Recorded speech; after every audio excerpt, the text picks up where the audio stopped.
Good morning সবাইকে, মেঘরস ব্লগে সবাইকে স্বাগত। কেমন আছেন সবাই? আশা করি প্রত্যেকে ভালো। এখন বাজে বিকেল 5টা। সুশান্ত এখন ঘুমিয়ে। আমি ভাবলাম একটু চিড়ে ভাজা করি আর একটু বাদাম ভাজা, শুকনো লঙ্কা, বেশ ভালোই লাগে ঝাল ঝাল করে বলুন, দিয়ে ওটাকে রেডি করে একটা কৌটোর ভেতর রেখে দিব। ও যখন ঘুম থেকে উঠবে তখন সুন্দর ওটাকে মাখিয়ে নেব, একটু দিয়ে খাওয়াবে। বাসমতি চাল ভাজাটাও শেষ হয়ে গেছে, তো সেই মতো আমি সব কিছু শুকনো লঙ্কা, বাদাম চিড়ে ভেজে নিয়েছি। এবার একটা কৌটোয় তুলে রাখি। এখন যাবো একটু ছাদে, ছাদ থেকে এসে সন্ধে দিয়ে সুন্দর মাখাবো। কৌটোটায় রেখে দিলাম। আর জানেন তো, আমরা আগামীকাল যাব একটা দাদার বিয়েতে, আসানসোলে, সুশান্তরই কলিকের বিয়ে। তো সেই মতো আমাদেরকে আবার ব্যাগও রেডি করতে হবে। ব্যাগটা রেডি করতে হবে, তখন আবার কোনটা নিয়ে যেতে ভুলে যাবো না যাবো। সন্ধে এখন হয়ে গেছে, সন্ধে দিয়ে চলেও এসেছি। একটু ছোলা ভাজা, চানাচুর, পেঁয়াজ কুচি, লঙ্কা কুচি দিয়ে সুন্দর মাখিয়ে নিয়েছি। 2 কাপ চা বানিয়ে নিয়েছি, দুজনে 2 কাপ চা। আর এখন খাবো আর বেশ একটু গল্প করবো দুজন মিলে। এখন বাজে 9টা। দুজনের জন্য 2 বাটি হালুয়া বানিয়ে নিয়েছি। ব্যাস খেয়ে আমরা রেডি হয়ে বেরিয়ে গিয়েছি, যাব মেট্রো স্টেশন। হাতে বেশি সময় নেই, ট্রেন আমাদের 1টার সময়, এখন বাজে 11টা। একটু আগে থেকেই বেরিয়ে গিয়েছি।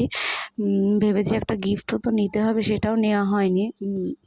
আগের দিন যেহেতু সুশান্ত সময় পায়নি, তাই নেওয়া হয়নি। আজকে একটু তাড়াহুড়োর মধ্যেই বেরোলাম। তারপরে চলে এসেছি মেট্রো স্টেশন। এবার যাব মেট্রো করে, তারপরে মেট্রো আবার চেঞ্জ করে যাব হাওড়া। আর জানেন তো, এতটা মাটির নিচে, মানে কি বলবো, আমি তো প্রথমবার এলাম, তো দেখছি অনেকটাই নিচে নামতে হচ্ছে। তো তারপরে চলে এসেছি এবার আমরা হাওড়া যাওয়ার জন্য মেট্রো স্টেশন। মেট্রোতে চেপেও গিয়েছি। এই যে এখন আমরা যাচ্ছি গঙ্গার নিচ দিয়ে, যেটা গঙ্গার নিচ দিয়ে যখন যাচ্ছি তখন একদম নীল কালার জলটা হচ্ছে, মানে নীল কালার জল না, সরি, আলোটা নীল কালার জ্বলছে।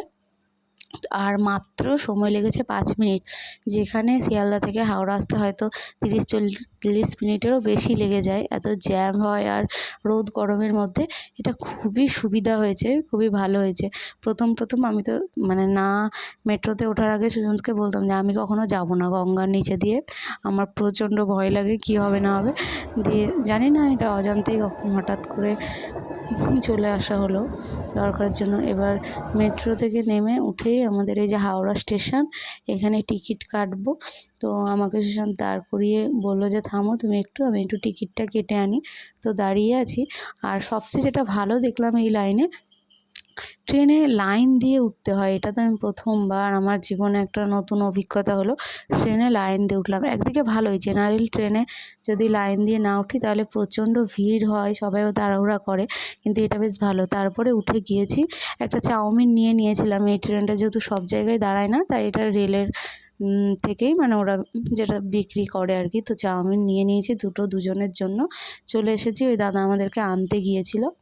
তারপরে ট্রেন থেকে নেমে বাসে করে, তারপর ওই দূরে একটা পাহাড় দেখছেন, দাদাদের বাড়ির ছাদ থেকে দেখুন দেখা যাচ্ছে। তো সেই দূরে, এখানে তো জানেনই আসানসোল, দুর্গাপুর, এগুলো কয়লায় প্রচণ্ড বেশি। তারপরে তাদের সন্ধেবেলায় যেগুলো সব রিচুয়ালস চলে এসেছে, এই নাচগুলো। আর তাদের তো কালচার বা রিচুয়ালসটা একটু আলাদা দাদাদের। তো আমরা ভেবেছিলাম যে বিয়ের দিন যাব, খুব ইন্টারেস্টেড ছিলাম যে বিয়েটা তাদের কেমনভাবে হয় না হয় দেখার জন্য। কিন্তু বিয়ের দিন যেহেতু আসেনি, তাই দেখতেও পারিনি কী তাদের হয়েছে না হয়েছে।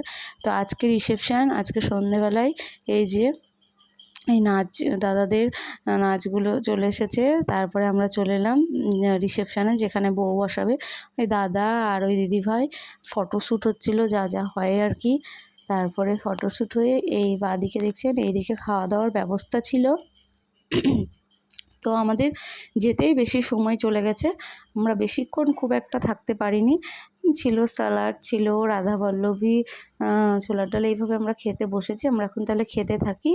আজকের ব্লগটা এখানেই শেষ করছি। সবাই ভালো থাকবেন, সুস্থ থাকবেন, এবং ভিডিওটা কেমন লাগলো অবশ্যই জানাবেন। ভালো লাগলো একটা লাইক এবং একটা কমেন্ট করে জানাবেন।